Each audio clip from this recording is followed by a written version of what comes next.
Hello and welcome. I'm Camille Alemia, and this is Rappler Talk. Today we will be joined by a very special guest who needs no further introduction. He's the only 8th Division boxing world champion and now a Senator of the Republic of the Philippines and the current campaign manager of ruling party PDP Laban. Let's welcome Senator Manny Pacquiao. Hi Senator. Thank you for joining us today. Salamat, thank you. Sir, una pong tanong natin tungkol sa PDP Laban. Bakit niyo po tinanggap yung role na maging campaign manager? Pinili nila ako and then tinanggap nila ako na sa tingin ko makakatulong naman ako as a campaign manager. Paano po kayo makakatulong? Kasi sir, tama po ba na 2016 yung una ninyong national campaign when you ran for senator? Senator, yes. Nangampanya ako and then ito, naniwala ako na ma-endorse ko yung mga kandidato ng PDP. Paano pong gagawin ninyo? Ano bang magiging strategy ng PDP Laban?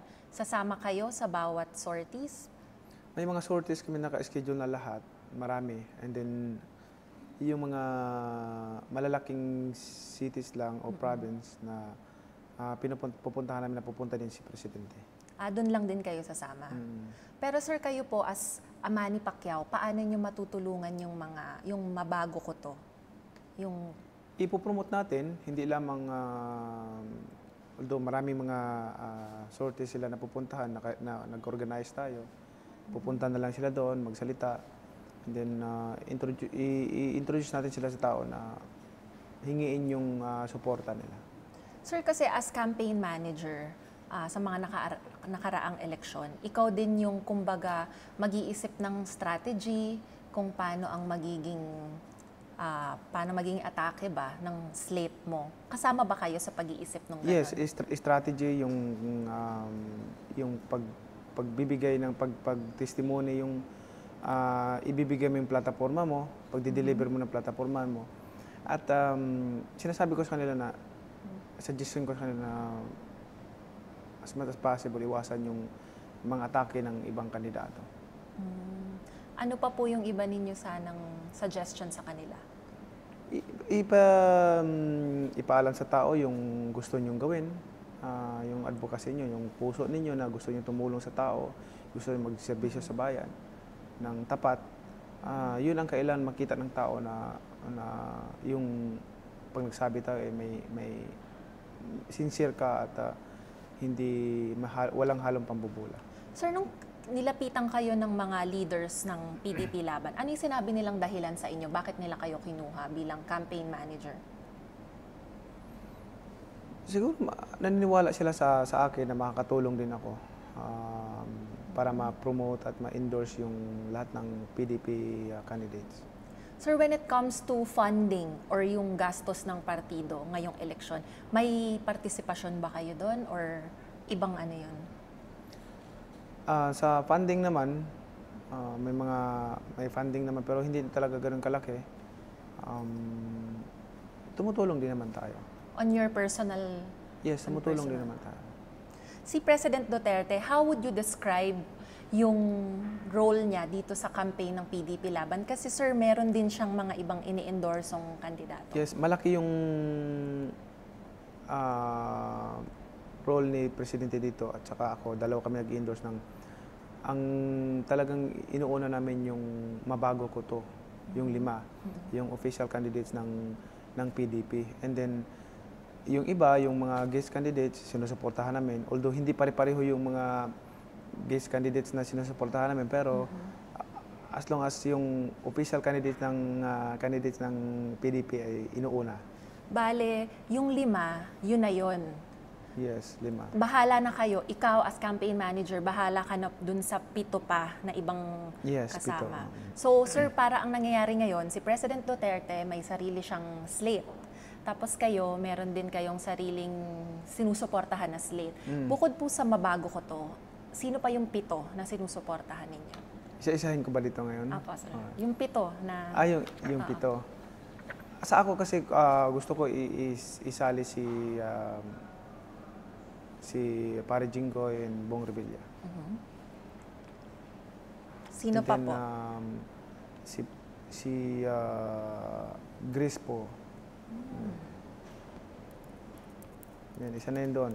Crispo Ciencia Villar, Angara, GV Ercito. Yan. Paano sir yung tatlo sila sa Nationalista Party Villar, Marcos, at ang isa pa ay si Pia Cayetano. Pia Cayetano din kasali din yan. Si Amy Marcos sir, Aimee rin, Aimee. kasama din. Sir, hindi ba susobra na yun sa... Sakto lang. Sakto lang sa 12. Hindi naman lalagpas, kagaya Hindi ng naman. hugpong ng pagbabago. Hindi naman. Sir, dun sa sinusuportahan ninyo, si Senator Revilla at si Senator Estrada were accused of plunder, although si Senator Revilla was already acquitted. Tapos kay Senator Amy Marcos, yung mga issue sa pamilya na hindi po ba naging issue sa inyo yon na bago nyo sila suportahan yung mga corruption or plunder issues against them? May ano naman tayo, may batas naman tayo. May government naman tayo at batas na inirespeto natin. Kung ano yung ano ng batas. Basta ako, in my heart, gusto ko silang suportahan. Naniniwala kayo na inosente sila, sir? Hindi kasi ako presumption of innocent until proven guilty. Ano yan eh. Yan sa konstitusyon natin, diba? Sir, dahil nabanggit nyo na rin po sila, si Senator Revilla, parang na-acquit siya, pero pinapabalik sa kanya yung some 120 million pesos. Pabor po ba kayo na ibalik niya yun? Sa akin, kung ano yung desisyon ng korte, respetuhin din natin. Yung kay Senator Amy Marcos naman po, sir, mainit ngayong araw, tsaka kahapon yung dun sa Princeton. Narinig nyo na po ba yun? Princeton at UP Law graduation niya na hindi daw nangyari. Ano pong masasabi nyo dun? Masasabi ko, mahirap kasi mag-comment ng mga ganyan kasi hindi natin alam yun. Buhay niya yun eh. So, kailangan lang siguro niya i-prove na talagang doon siya or kung wala naman. Dapat ba aminin na lang kung wala? Siguro kung wala, ba't may insist kung kuan. Pero kung mayroon, panindigan mo. Sir, going back to PDP Laban, what do you think are the advantages? Ano yung mga advantages ng PDP Laban ngayon at nung 5 partido? Advantages kandidato. ng PDP Laban candidates is in-endorso ko, in-endorso ni Presidente. Bukod doon, meron pa po bang ibang... Siguro, yung mga plataforma nila, napakaganda para sa tuloy-tuloy na pagbabago ng ating bansa. Sa programa, suportado ang programa ni Presidente.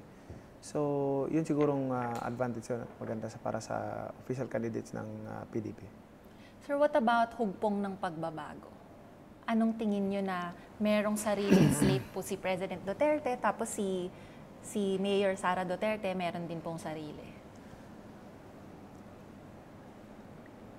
Sabi nga ng Presidente, magkaiba-iba naman yung opinion natin kung sino susuportahan natin. So, kung ano yung iba naman doon sa hugpong, dala rin ng PDP.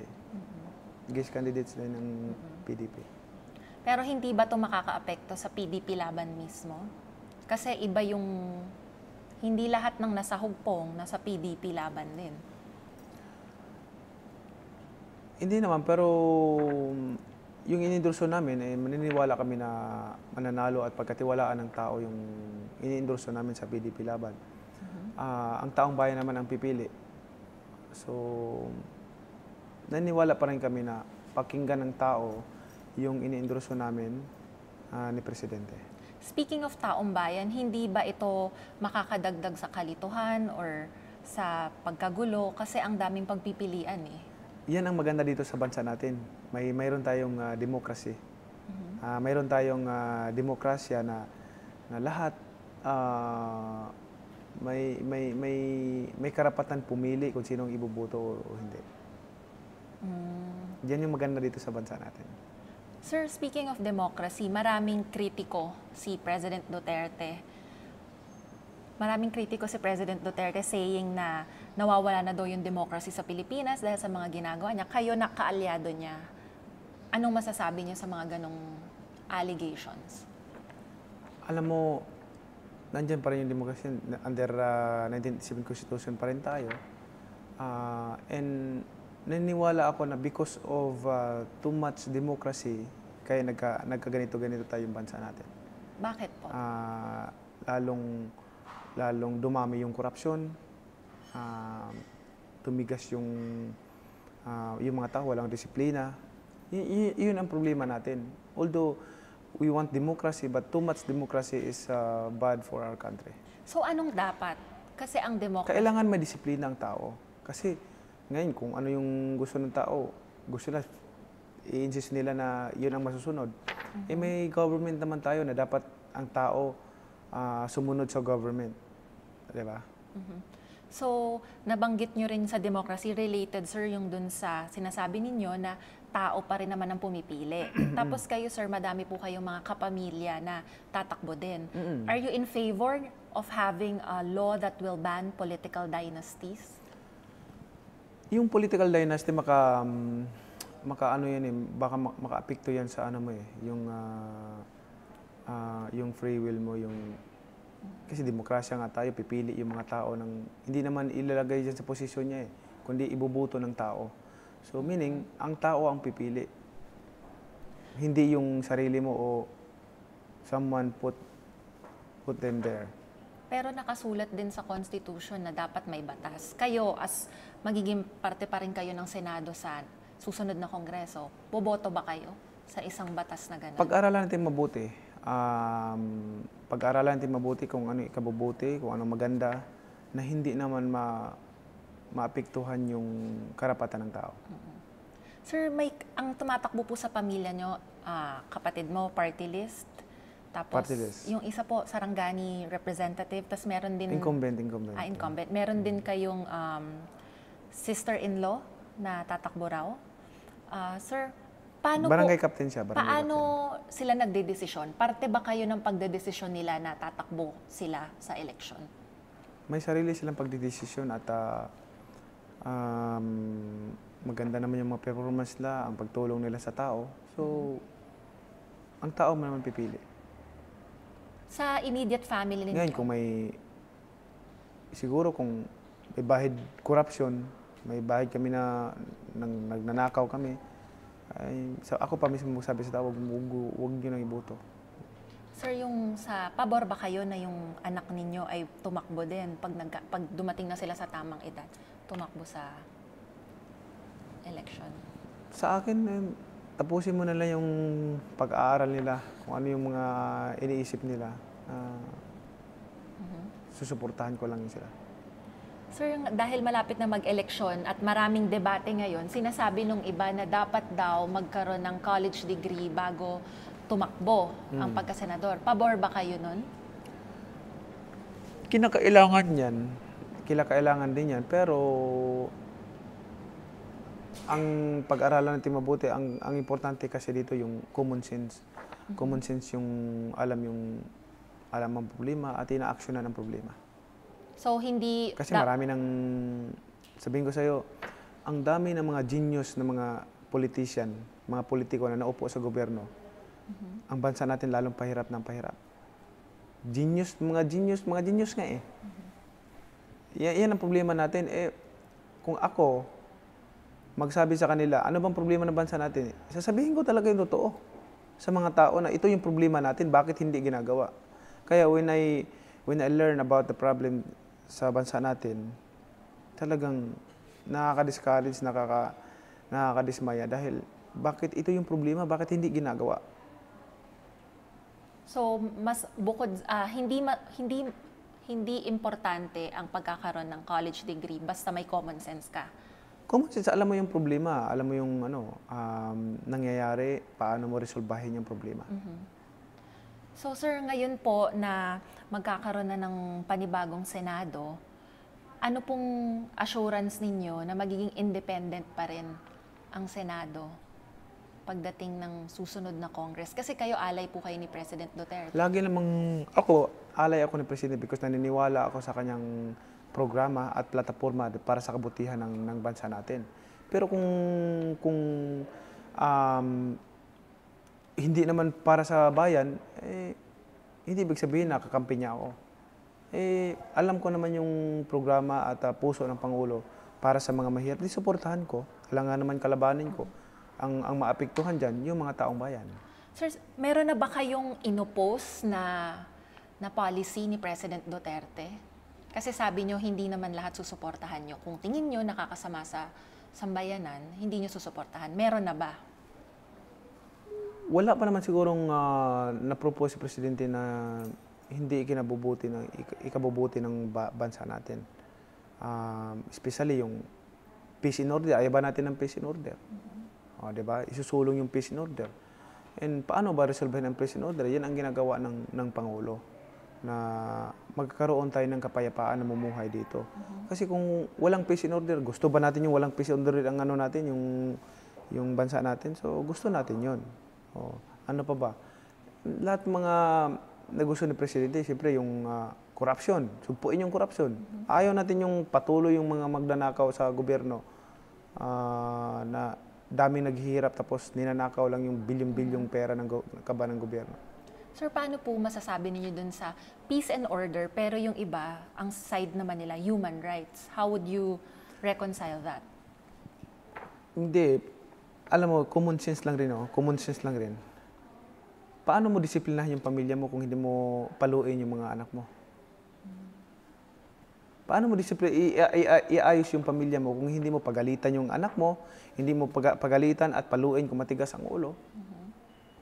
O sige nga, ang pamilya, maayos ba niya yung pamilya na hindi niya pagalitan o disiplinahin yung mga anak niya, yung pamilya? So, same thing common sense lang rin Gusto ng Pangulo ng kapayapaan, gusto ng Pangulo ng kaunlaran, so kailangan disiplinahin, magkaroon tayo ng disiplina. So sir, kasama ba dun sa disiplina na yon yung pagpatay di umano sa mga drug suspects? Alam mo, may conviction na ba na si Presidente nagpapatay? Wala naman Wala naman Kumbaga, tayo lang tao, medyo judgmental lang tayo. Kaya ganyan tayo mag-isip. In fact, kung titingnan natin, ilang daan-daang pulis ang na natanggal sa trabaho, natanggal ang pagkapulis, hindi lang may general, may colonel, may iba-ibang ranggo, may to the lowest rank natanggal sa serbisyo dahil inabuso. Kung tinutolerate ng Pangulo yung mga pangyayari, walang matanggal na pulis. Naku, may ibig sabihin? Ano lang masyado, because against sila sa Pangulo, kahit na anong gawin ng Pangulo, kinukontra. Which is hindi yan, ang sistema ng politics natin mula noon hanggang ngayon, ganyan palagi, hindi tayo unlad. Hindi tayo unlad pag ganyan palagi ang mind ng tao pag kalaban. Kalaban ko to, kahit na mabuti yung ginagawa, kukontrahin ko kasi kalaban ko naman to Yan ang attitude ang sitwasyon ng gobyerno natin, which is napakamali. Sir, nabanggit nyo din Ngayon, kung yung mga tao na yun gusto talaga ng kaunlaran din, suportahan nila. Gusto nila ng kaunlaran ng bansa, gusto nila pagbabago. Hindi yun. Greedy nation, kumbaga ano yun sila, naiinggit sila dahil gusto rin nilang magnakaw. Sir, speaking of corruption na nabanggit ninyo, sinabi nyo na maganda yung pamamalakad ni President Duterte against corruption, pero meron din naman po na sinabi niya na hindi daw totoong nagnakaw yung mga Marcoses kahit may mga dokumento na po, tsaka yung napalaya po yung sila Senator Revilla, sila Senator Estrada. So yung iba na critic, sinasabi, ina-attribute yun or pinapasa kay President Duterte. Ano pong tingin nyo doon? Pinapasa na yung... na parang dahil kay President Duterte, nakalaya siya under his term daw. Yung mga accused of corruption. Si Pangulo hindi nakikaalam dyan sa judiciary. Trabaho ng judiciary yan kung mag-evaluate kung ano yung probable cause ng kaso, kung may kasalanan ka o hindi. Ang trabaho ni President is executive.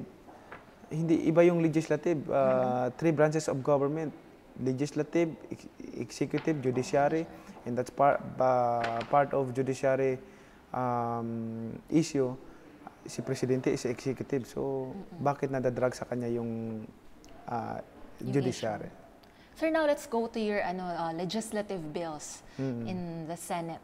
Meron kayong 3 bills you primarily authored. Meron tayo nung sa Sarangani Sports Center, Sarangani Sports National Training Center. Bible Day. National Bible Day. And meron din po yung OFW Handbook. Yun yung OFW tatlo Handbook, na kayo yung primary author. Sir, satisfied ba kayo na itong tatlong to yung maaangkin nyo solo talagang bills ninyo? Yes, at I'm hoping for Philippine Boxing Commission na bago matapos itong Congress na to, ma-approve na rin. Sir, pero dun sa National Bible Day, parang ano po bang magiging effect nun? Kasi, di ba tama ba, special working holiday? Every last Monday of the year, January, magkakaroon ng gathering, gathering sa mga leaders, businessmen, politician, lahat mga church leaders para mag-sharing about the Bible, what the Bible says. Para importante kasi yun eh. Sir, bakit nyo ito pinush sa Senate? Pinush ko yan dahil importante, may Panginoon tayo. Kaya nga, sabi ni Jesus, seek ye first His kingdom and His righteousness, and all these things shall be added unto you. If you want prosperity, if you want to be successful, God first. Pero pabor din ba kayo dun sa sinasabi sa Constitution na there should be separation of state and church? Yes, separation sa state and church. Ang sa atin is tinuturo natin yung value, yung relationship natin sa Panginoon. Sir, tell us more about the other bills that you authored. Yung dun sa OFW Handbook, OFW Sarangani. Handbook, Sarangani Training Center, mayroon din marami tayong co-author bills na yung road board abolition, co-author, marami na ito. Yung co-author din tayo doon sa maternity leave, Philippine Identification System Act, co-author din tayo doon, free internet access program in public places, co-author din tayo, increasing in monthly old age pension and senior veterans.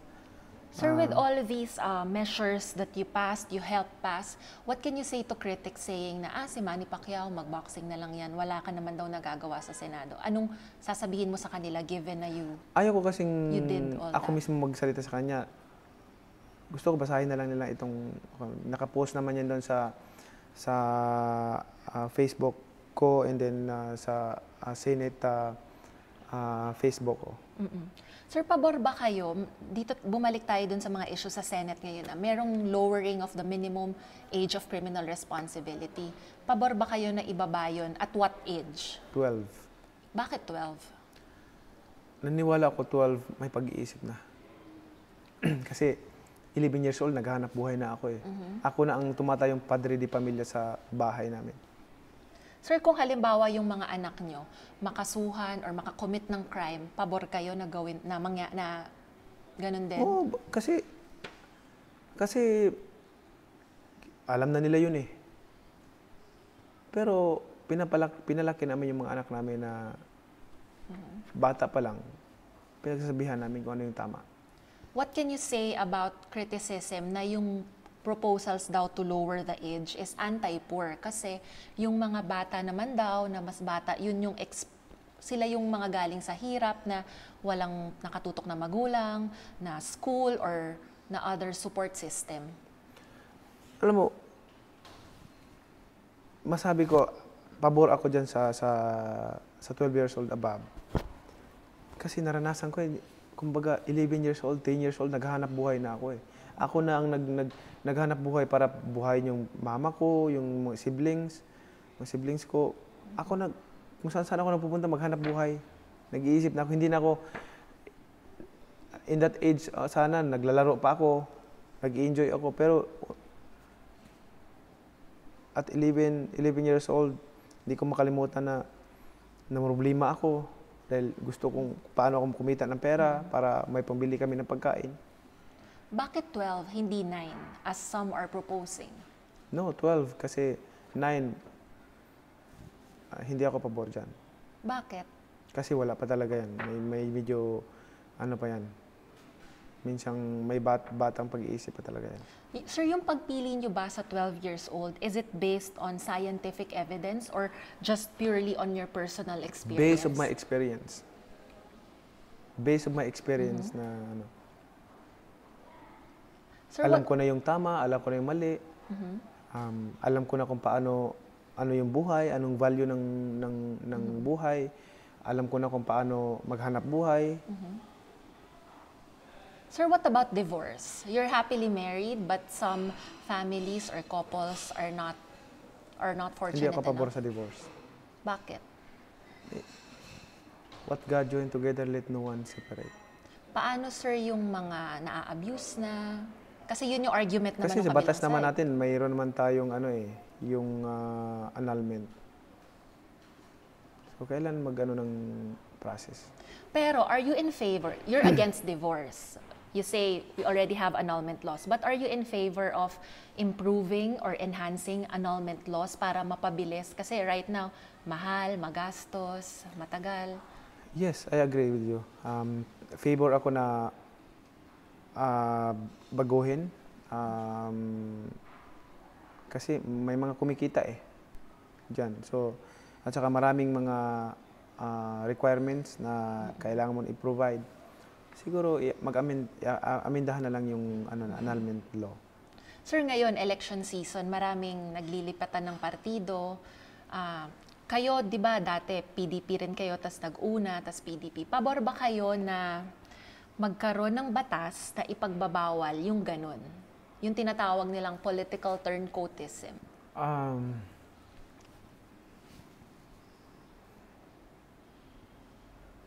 Istadihan natin mabuti kasi baka makaapekto na naman doon sa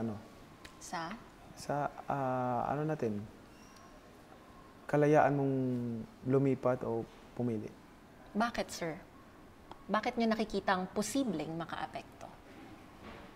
Posibleng makaapekto ng... Doon sa kalayaan ng isang tao Kasi pumili. para mong pinipigilan siya na lumipat kung ayaw niya doon. Sir, what about press freedom?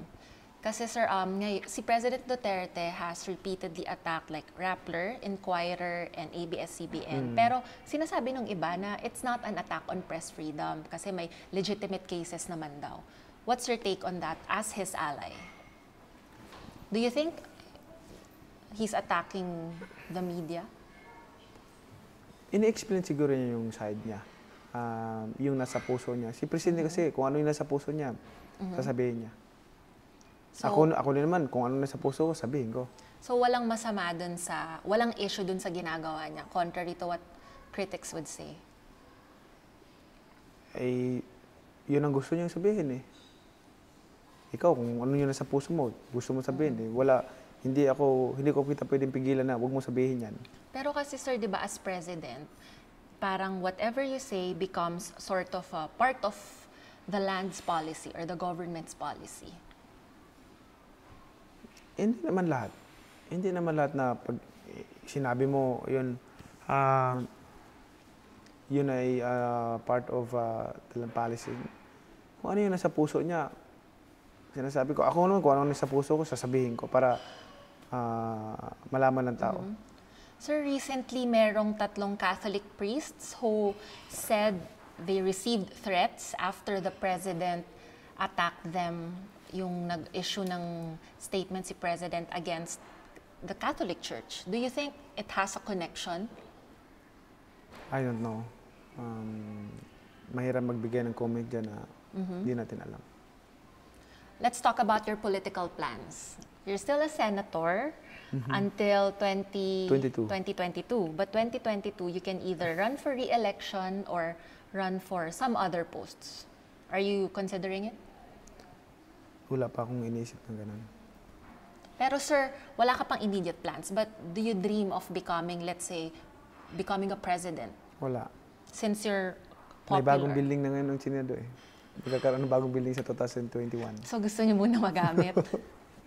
Di ba maganda yung building? Sir, bakit wala pa kayong political plans? Usually, maiisip mo rin yan, considering you're in PDP Laban, the Kasi ruling first party. term lang naman ako First term, may second term pa ako, pwede pa. So that goes to show that you still want to achieve something in the Senate or something more. What else do you want to do in the Senate? Nag-i-enjoy ako, especially pinag-aralan ko yung yung system ng gobyerno natin dito. Especially may bill akong gustong i-file yung Homeland Security. Paano yun, sir? Paano gusto niyo mangyari sa bill na yun? Kasi itong Homeland Security, gusto kong pinag-aralan ng mabuti. Sila magdedetermine kung illegal o legal. Kung anong value o anong ganyan. Hindi sila mangulikta. Ang custom ang mangulikta. Kasi pag ang custom mag-evaluate kung anong value, anong illegal o legal, tapos sila rin mangungulikta, magkakaroon ng corruption. Kasi magkakaroon ng negotiation eh.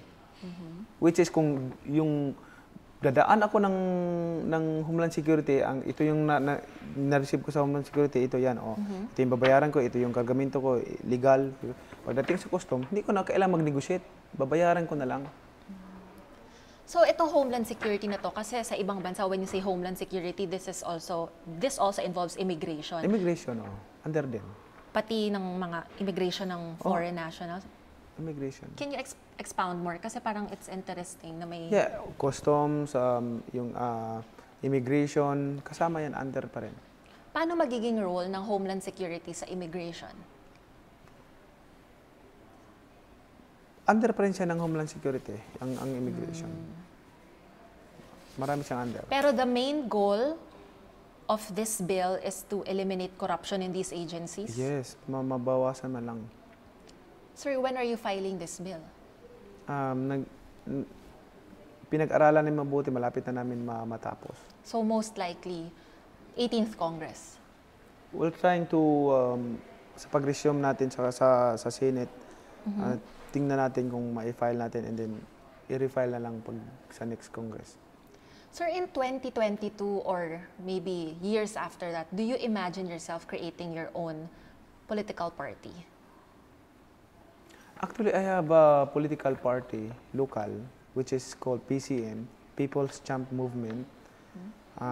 Yan yung dominant party sa Sarangani and Jensan. Pero to launch a nationwide party? Nalit lang ako kasi gusto ko sanang gawing national. Bakit nyo gusto gawing national yung political party? PCM. Bakit nyo gustong gawing national? Kasi para yun yung partido ko pagtakbo ko ng senador. Senador lang? Senador lang. Senador pa lang. Sir, so babalitaan nyo kami pag meron na kayong political plans? Mabalitaan. Mabalita naman yan eh. Pero wala akong plano. Let's talk about your boxing plans. What will make Manny Pacquiao stop boxing? It's hard to answer. Hard to answer that question kasi boxing is my passion eh. Yung gusto ko yung boxing. Sir, bakit hindi ba kayo natatakot na magkaroon ng... Kasi yung mga fans mo naiisip, Manny Pacquiao is already 40 plus 40 years old. Sir, sayang naman. I mean like yung health mo, they're concerned about your health. Pag may naramdaman na ako, pagka may medyo mahina na, siguro mag-isip na ako, mag-retire na ako. How many more years in boxing? Sa ngayon, okay naman ako. Para lang akong 28, 27 years old, parang gano'n lang.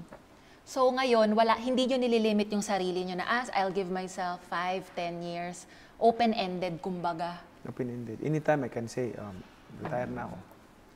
What? Diba? Anytime I can say, retire na ako. Ayaw ko na. So hindi natin maano na. Sino ang next opponent nyo and when? Wala pang pangalan, pero I'm sure talagang ang sigurado is boxer ang kalaban ko. Joke lang. Sir ha? Boxer ang kalaban ko. Ayaw niyo politiko? Wala pa. Pwede yung mga... Sino? yung mga... problema. So, sino bang mga problema? Boxer na lang. Kayo talaga. So sir, paano mangyayari ngayon? Meron kayong, nakikita nyo na magtatagal kayo sa politics and at the same time, you don't see yourself ending your boxing career. How will you manage that? It's quite difficult to do that, considering Exactly. the Just time, schedule of the time Senate. management, discipline, dedication, yun importante. Sir, you don't, Kasi nagawa ko ngayon eh. sir, did you ever feel that you might compromise isang aspeto? Kunwari, maapektuhan mo trabaho sa Senado or maapektuhan Yan ang yung boxing? sinisigurado ko na hindi pwedeng makompromise yung trabaho ko as a senator doon sa boxing ko. Pwede ko naman i-schedule yung boxing ko na nasa sa bakasyon. Sir, what about your son, Jimwell? Gusto niya eh. Gusto niya. Although ayaw namin, pero talagang gusto niya. Paano Araw-araw kaya, nagtitraining. sir, paano kaya siya na-impluwensyahan dahil sa nakikita niya sa inyo? Nakikita, basta lang, halos araw-araw nakikita ko pag pumasok ko sa kwarto niya, sa phone niya, lagi siya nanonood ng video ko, yung mga fights ko. Sa TV, lagi niyang pinapanood.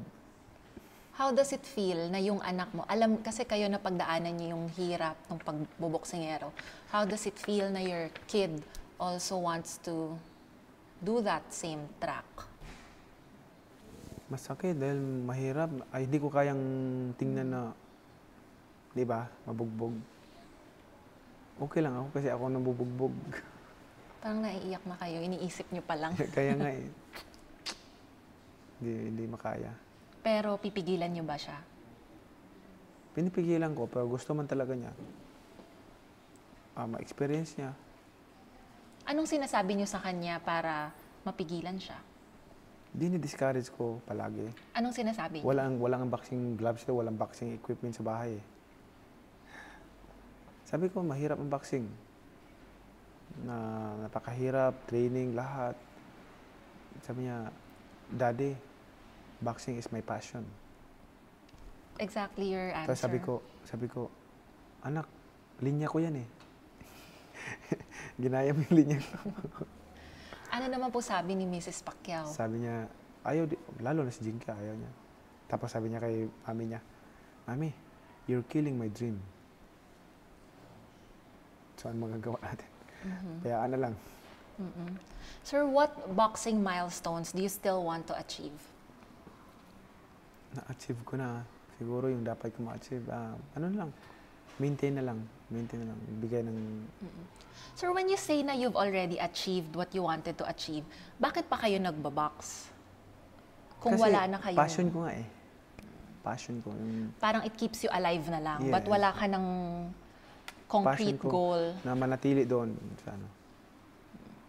Sir, any message to your supporters and to your critics, to the public? Sir. Alam mo yung mga nag-criticize. Ito kasi, yung mga nag-criticize ng mga tao, minsan maasar ka, maiinis ka, magagalit ka, magtatampo ka.